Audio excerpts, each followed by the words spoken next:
Friends, news channel देख रहे आप सभी दर्शकों का बहुत बहुत स्वागत है। मैं हूं रमनदीप कौर। इस वक्त की बड़ी खबर आ रही है प्रयागराज से। क्या है पूरा मामला, देखने के लिए बने रहिए हमारे साथ। संगम नगरी प्रयागराज में जहां आज शंकराचार्य अभिमुक्तेश्वरानंद सरस्वती के उत्तराधिकारी मुक्तानंद सरस्वती प्रयागराज पहुंचे और जहां उन्होंने प्रेस वार्ता की और किस तरह से कार्यक्रम होगा और किस तरह से जगत गुरु शंकराचार्य अभिमुक्तेश्वरानंद सरस्वती का आगमन होगा, उस पर उन्होंने रोशनी डालते हुए क्या कुछ कहा है, आइए दिखाते हैं आपको। जोधपुर के जगत गुरु शंकराचार्य पूज्य पाद स्वामी श्री अभिमुक्तेश्वरानंद सरस्वती जी महाराज श्री का शिविर है। पूज्य महाराज श्री कुंभ क्षेत्र में अनेकों कार्यक्रम समायोजित करने वाले हैं, जिनमें से एक कार्यक्रम है यज्ञ का कार्यक्रम, पंचदेव गौ प्रतिष्ठा महायज्ञ, जिसमें पंचदेव की उपासना की जाएगी, भगवती राजराजेश्वरी त्रिपुर सुंदरी की उपासना की जाएगी, जिसमें 324 कुंड होंगे, 1100 करीब आचार्य होंगे। सब उपस्थित होकर के इस क्रम को संपन्न कराएंगे पुरोहितगण मिलकर के। और जैसा कि हमारे पत्रकार बंधु ने पूछा, लोकल वोकल वाली बात कही, तो हमारी भारतीय पद्धति ही ऐसी है जिसमें हम कुछ भी कचरा करते ही नहीं है। हमारा तो सिस्टम, रिसाइकल सिस्टम इतना सुंदर है जिसमें हमारे यहाँ कुछ भी व्यर्थ नहीं होता है। तो ये भारतीय संस्कृति है। यज्ञशाला बनाने की जो विधि है, उसी विधि का परिपालन करते हुए उसी अनुसार यज्ञशाला का निर्माण कराया गया है, उसी अनुसार यज्ञ कुंड के निर्माण कराए जा रहे हैं। पूज्यपाद शंकराचार्य जी के सानिध्य में यज्ञ के अलावा परम धर्म संसद का आयोजन होने वाला है, जिसमें देश भर से 1008 प्रतिनिधि आएंगे और आकर के सनातन धर्म के समस्त विषयों पर चर्चा करके पूज्य शंकराचार्य जी महाराज के चरणों में प्रार्थना करेंगे और शंकराचार्य जी महाराज धर्मादेश देकर के करोड़ों हिंदुओं का मार्गदर्शन करेंगे।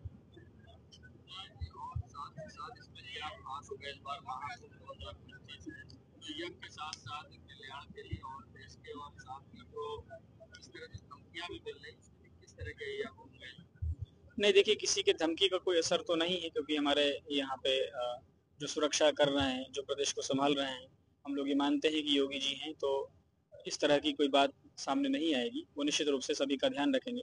निरंतर कुंभ पर उनकी नज़र बनी हुई है, लगातार वो बार बार आ रहे हैं, आकर के कुंभ की सुरक्षा, कुंभ की व्यवस्था का जायजा ले रहे हैं। हमारा प्रशासन व्यवस्थित तरीके से सब कार्यों को कर रहा है, तो सुरक्षा संबंधित कोई समस्या नहीं होगी। कुंभ में आने वाले जितने भी श्रद्धालु हैं, जितने भी धार्मिक हैं, वो सब इसका अधिक से अधिक लाभ ले सकें। और लाभ क्या है, केवल आकर के घूम करके चले जाना लाभ मात्र नहीं है। यहाँ आइए, गंगा यमुना के संगम में स्नान करिए, संतों का सत्संग करिए, उनसे मार्गदर्शन प्राप्त करिए और अपने जीवन में उसको उतारिए। सनातन धर्म के संरक्षण में आपकी क्या भूमिका है, उसको निश्चित रूप से आप तय करिए इस कुंभ में आने के बाद। शहीद वॉल पर 4 शहीदों को श्रद्धांजलि दी गई। 4 जनवरी को जहां 4 शहीदों ने अपना बलिदान दिया था, अपनी शहादत दी थी, जिन्हें श्रद्धांजलि देने के लिए शहीद वॉल पर एक कार्यक्रम का आयोजन हुआ, जिसमें शासकीय अधिवक्ता आशुतोष सेन व शहीद वॉल के संयोजक संस्थापक वीरेंद्र पाठक व अन्य समाज सेवी वर्ग के लोग मौजूद रहे। यहां पर सभी ने शहीदों को याद किया, श्रद्धांजलि दी और दिए जलाए। तो वहीं पीएसी बैंड के द्वारा जहां देशभक्ति धुन बजाई गई और आखिर में राष्ट्रीय गान का भी बैंड पर आयोजन हुआ, जिसको सभी ने खड़े होकर श्रद्धांजलि देते हुए शहीदों को याद किया और नम आंखों से उन्हें श्रद्धांजलि दी, दिए जलाए और उन शहीदों को याद किया जिस तरह से उन्होंने देश के लिए बलिदान दिया था। और इस मौके पर क्या कुछ कहना था शासकीय अधिवक्ता आशुतोष सेन का और शहीद वॉल के संस्थापक वीरेंद्र पाठक का, आइए दिखाते हैं आपको। इस शहीद वॉल के द्वारा हम लोग इलाहाबाद में अपने देश की आज़ादी के लिए भूले बिसरे वो शहीद जिनके बारे में कोई नहीं जानता था, उनको पुष्पांजलि अर्पित करने के लिए आए हैं कि आज के दिन 4 इलाहाबाद के वीर से सपूत जो थे उन्होंने प्राणों को निछावर किया था। शहीद थे सूरज नारायण, हर नारायण, नियामतुल्लाह। ये लोगों को घोड़े की टाप से कुचलकर मार दिया गया था 4 जनवरी 1932 को। तो आज बहुत बड़ा दिन है। आज उन्हीं की शहादत में यहाँ पे ये होने जा रहा है। दीवाल के सौंदर्यीकरण के बाद यहाँ पे बैंड का वादन हो रहा है, ये पीएसी की तरफ से है और जितने भी शहीद हैं उनकी शहादत के दिन ही ये सम्मान में बैंड बाजा किया जाए।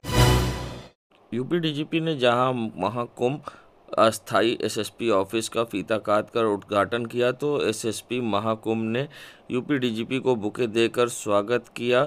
तो वहीं आज बता दें यूपी डीजीपी प्रयागराज पहुंचे थे, जहां उन्होंने महाकुंभ के विकास कार्य और सुरक्षा को लेकर निरीक्षण किया। तो वहीं अन्य पुलिसकर्मी आला अधिकारी पहुंचे थे, जहां बुके देकर उनका अस्थाई पुलिस लाइन में स्वागत किया गया।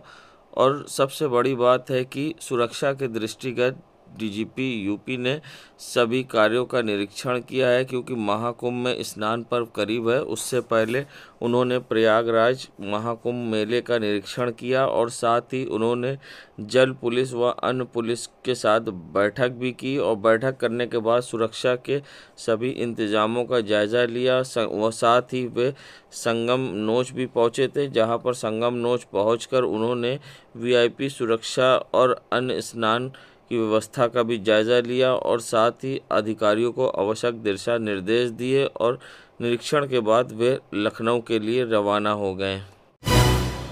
महाकुंभ से पहले जहां सभी विकास कार्यों को तेज़ी से मंदिरों के कराया जा रहा है और ऐसे में शक्तिपीठ कल्याणी देवी मंदिर का भी जहां मिनी कॉरिडोर के तरह विकास कार्य हो रहा है, यहाँ पर यात्री विश्राम व अन्य चीज़ों का खास ध्यान रखा गया है और यहाँ भी करीब 97 लाख से ज़्यादा रुपए की कीमत से इसका विकास कार्य कराया जा रहा है और मंदिर में आने वाले श्रद्धालुओं को एक अलग अनुभूति हो और अध्यात्म की तरफ उनका रुझान हो, जिसको लेकर मंदिर का विकास कार्य तेज़ी से कराया जा रहा है। जब इसको लेकर मंदिर के पुजारी और महंत से बात की गई तो उनका क्या कुछ कहना था कि किस तरह से यहाँ पर व्यवस्थाएं हैं और योगी सरकार के द्वारा यहाँ विकास कराया जा रहा है और आने वाले पर्यटकों और श्रद्धालुओं को इसका क्या लाभ मिलेगा और मंदिर का विकास होने से उनको कितनी उत्साहित है, तो उनका क्या कुछ कहना था, आइए दिखाते हैं आपको। माननीय योगी आदित्यनाथ के सौजन्य से उत्तर प्रदेश सरकार द्वारा शक्तिपीठ मां कल्याणी देवी के इस प्रांगण में सौंदर्यीकरण का विकास चल रहा है। इस सौंदर्यीकरण में जो भी इनका बजट आया उस बजट के अंतर्गत कार्य अभी प्रगति पे है। इस कार्य को थोड़ा और पहले हो जाना चाहिए था, कुछ कार्य अभी अधूरे हैं जो कि अभी समय से रहते पूर्व नहीं दिख रहा है होने का। तो सबसे बड़ी बात यह है कि जिस उद्देश्य से हमारे गवर्नमेंट ने सभी प्रमुख मंदिरों को या जो भी जीर्ण शीर्ण मंदिर उनका नवीनीकरण या उनके सौंदर्यीकरण के लिए जो बीड़ा उठाया है वो सराहनीय है और शक्तिपीठ मां कल्याणी के इस धाम से हम इस सरकार को और माननीय योगी आदित्यनाथ को मां कल्याणी के आशीर्वाद उनका प्रदान हो। सराहना करते हैं उनकी कि कम से कम उन्होंने हमारे सनातन धर्म को जागृत करने के लिए और हमारे जितने पौराणिक पीठ हैं उनको तुरंत अवलोकित करने के लिए, प्रकाशित करने के लिए जो कदम उठाए वो सराहनीय कदम है। संगम नगरी प्रयागराज में खुलदाबाद गुरुद्वारे से गुरु गोविंद सिंह के प्रकाश उत्सव के शुभ अवसर पर कीर्तन भजन की प्रभात फेरी निकाली गई। गुरुद्वारा और स्कूल के छात्रों ने बढ़ चढ़कर हिस्सा लिया। पंच प्यारों की अगुवाई में ये नगर कीर्तन यात्रा निकाली गई। सेवाकार सड़क को पानी से धोकर सड़क फूल छिड़क कर पवित्र किया तो उन सड़कों पर पंच प्यारों ने ले जाया गया। सभी वर्गों ने सेवा कार्यों का हिस्सा लिया। नौजवान करतब दिखा रहे थे। महिलाओं की टीम कीर्तन भजन गाते चल रही थी और गुरु जी की महिमा की बखानी की जा रही थी। वाहे गुरु जी का खालसा, वाहे गुरु जी की फतेह। चौक घंटाघर मंच से गुरु जी की जीवन पर प्रकाश डाला गया, उनके आदर्श पर चलने के लिए संदेश दिया गया और ऐसे में छात्रों की लंबी कतारें थी और आज ये यात्रा खुलदाबाद से निकाली गई थी और शहर के विभिन्न इलाकों से होते हुए खुलदाबाद गुरुद्वारे पर समाप्त हुई। देश दुनिया की खबरों के लिए world media times news channel को सब्सक्राइब करें।